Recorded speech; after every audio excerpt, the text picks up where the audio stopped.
আসসালামু আলাইকুম রহমতুল্লাহ বরকাত। দর্শক দেখেন আমার গুড়ের শস্য খেতে আসলাম ঘুরতে ঘুরতে দেখার জন্য। বৃষ্টির পরে তো অনেক নষ্ট হয়ে গেছে, লাখ টাকার ক্ষেত। দেখেন এখন কি হবে আল্লাহ মাহবুব জানি। দেখেন কালো হয়ে গেছে কতটা, যে এগুলি প্রবলেম হবে। কালোটা বাদ, এগুলি অনেক হয়ে গেছে, মাঝে পড়ছে তো দেখেন একবার শুয়ে পড়ছে ক্ষেতের মধ্যে।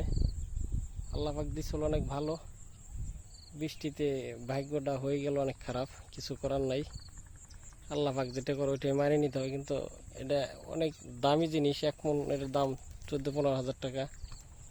প্রায় 2 বিঘায় প্রায় 10 মনের মতো, কাছাকাছি 10-11 মনের মতো। তো পড়ে যাওয়াতে ফলন কম হয়, ধান কোন যে কোনো জিনিস।